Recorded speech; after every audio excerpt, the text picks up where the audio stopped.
evening, Lizzie boys, and welcome back to my channel. Today we have some Monster High news. Monster High, or Mattel Creations, decided to reveal the new character Lenore Loomington much earlier than I expected. Honestly, I thought they were going to make us wait until the actual, reveal. Mattel Creations revealed whatever the name of the event is. The thing that's happening on Thursday and Friday, I thought they were going to make us wait until then, but instead they decided to reveal the dolls now. Or, well, doll, it's just one. They did also make this weird Magic 8 Ball thing with Draculaura, and I feel like that needs a video of its own, because that is horrifying. I'm probably not going to talk about it, though. Anyway, let's talk about the doll. Let's get into it. So here she is, Lenore Loomington. I hope I'm saying her name right. If I'm not going to lie to you guys. I don't really care that much, but definitely feel free to correct me. I don't know. So this girl is based on one of Edgar Allan Poe's poems. I believe it's called The Raven, and she's also, in a way, Rebecca Shipman, the head designer of Monster High's original character. It's hard to explain, but basically what the box tells us about this character. So Lenore is the first character in a new line of designer series dolls, in which each doll is designed by one of Monster High's designers, and I believe is kind of like their own character. You could consider it like their own OC, basically. That gets to be made into a doll and added to this series. This is a G1 style doll, and she is $75. $75. Just, we'll put a pin in that for now. But her box style does kind of remind me of the Holiday dolls, as well as Fancy Laguna, both releases that cost way less than $75. So, in the packaging department, I definitely don't see the value. As for the rest of the doll herself, while I do like her design, I think she's got some unique aspects, like the glitter kind of teardrop running look to her makeup. That's cute. I like the pink eyelashes that she has between the black ones. Her hair colors are cute, and some accessories are alright, like I like her candlelight earrings and the little lantern that she's holding. But I do have quite a few issues with this doll. I've been trying to keep it positive with this doll, but I've seen so many people say the same things that I don't feel crazy saying these myself. For starters, I hate her shoes. This is probably one of my least favorite pairs of Monster High shoes ever. You guys know one of my least favorite things in G3 is the jelly shoes, as I call them. I call them that because they're clear, but kind of cloudy. It kind of looks like jelly. She's got jelly shoes. I don't really like the sculpt of them either.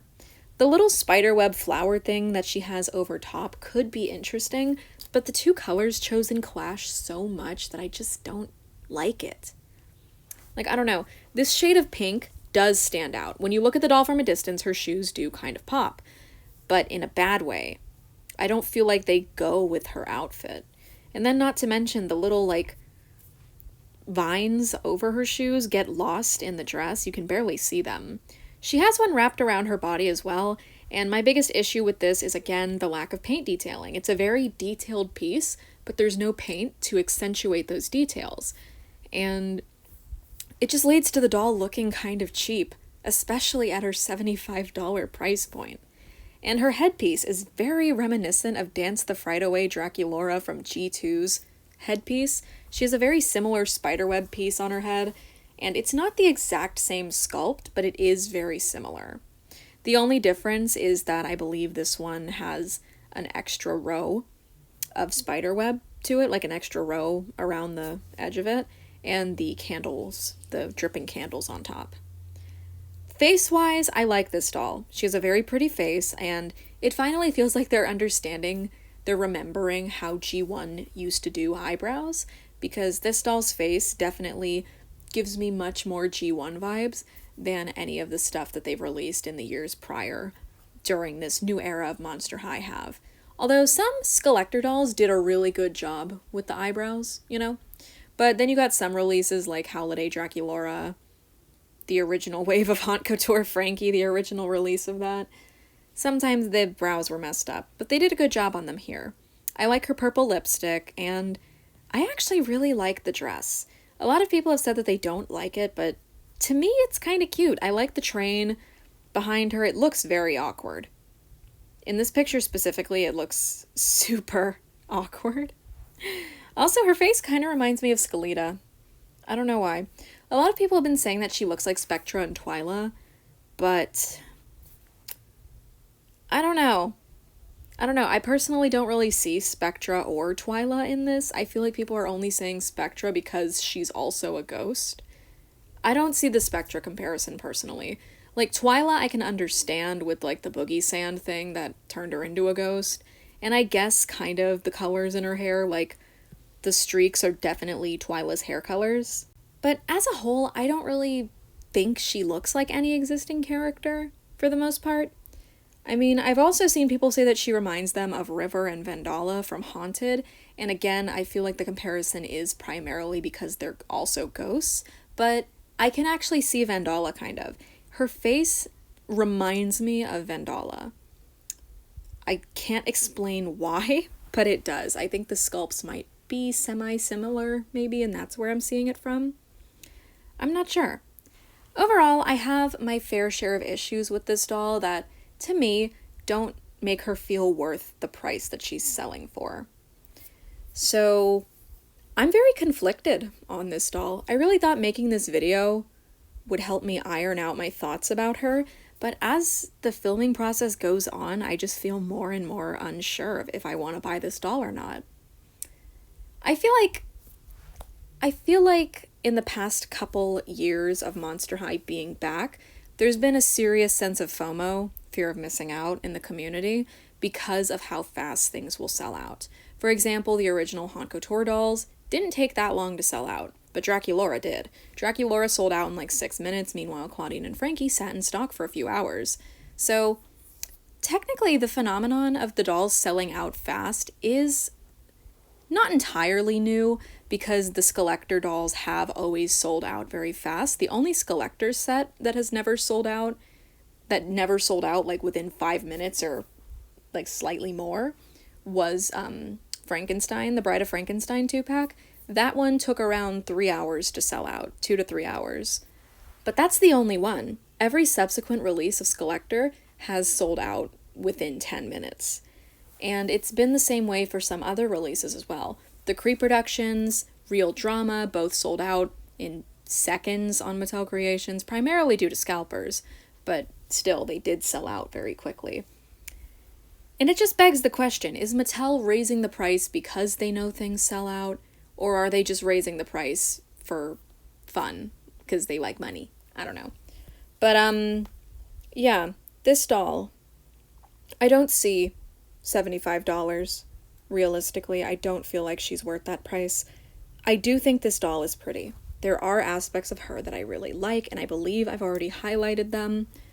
But as it stands, for the quality that we're getting here, I just don't think she's worth it. Not to mention, I feel like the train of her dress itself looks like it's made of a very cheap material.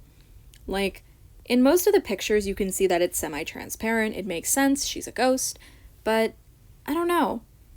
I'm just not crazy about the fabric. I like the little, flowers, spider webs, spiders, and little bugs and stuff printed around the edge of her dress. It's very pretty. Do I have a good picture of this? I swear I did. I can't find it. But I do have this picture of her, which I really like how she looks in this photo specifically. Like, something about the angle that her head is tilted at just kind of makes her work for me. And that's the thing.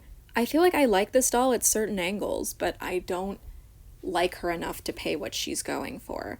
And it's the same thing with the Off-White dolls. I probably would have gotten more of them had their price been cheaper, had their price been lower. The Off-White dolls being $150 will always be ridiculous, and I really want to make a video about why I think it failed as a designer collaboration to begin with, but I'd have to write a script for that, which I just do not have time for currently.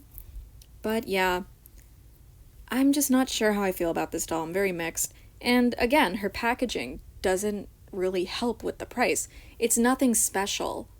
It's got a lot going on, sure, but again, so does Fancy Laguna from G3. The only G3 collector doll is about on par with the quality of this doll at a $30 price difference. Not to mention, Fancy Laguna actually did go on sale on one occasion, and I believe went down to around $20. She might even still be available at that price. I'm gonna be honest, I don't really check Entertainment Earth that often, and Fancy Laguna is the only time I've ever ordered from them. But yeah, I don't know. This doll looks cool. I would like her, but I don't know if I'd take her out of the box. I'd probably just leave her in there.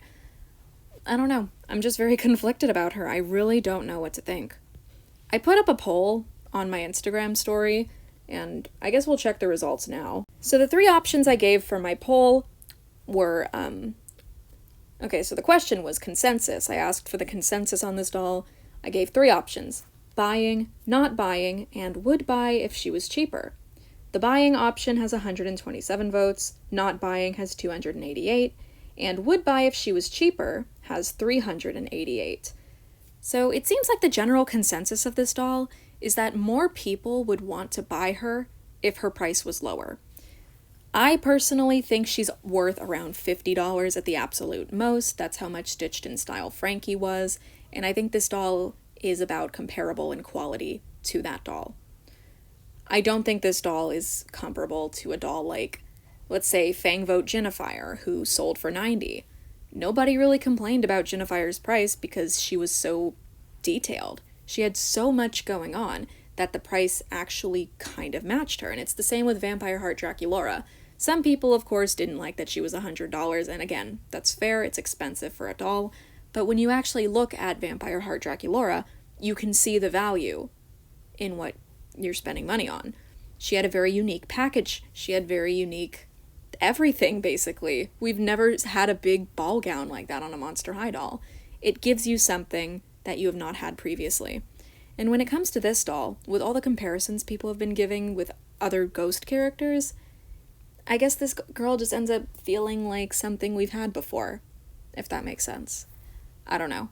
Anyway, I'm gonna call it here. I'm still conflicted over whether or not I want to buy this doll, so feel free to leave your own thoughts in the comments below. I really don't know what to think. I've asked like all my friends about the doll, if they think she's worth it, and the majority of them have basically said what my poll results said, which is she's pretty but not worth $75. So yeah. I'm not sure if I'm going to buy her or not. Let me know if you guys intend to. And yeah, thank you guys so much for watching. I hope you enjoyed this video, and I hope to see you in my next one. Bye!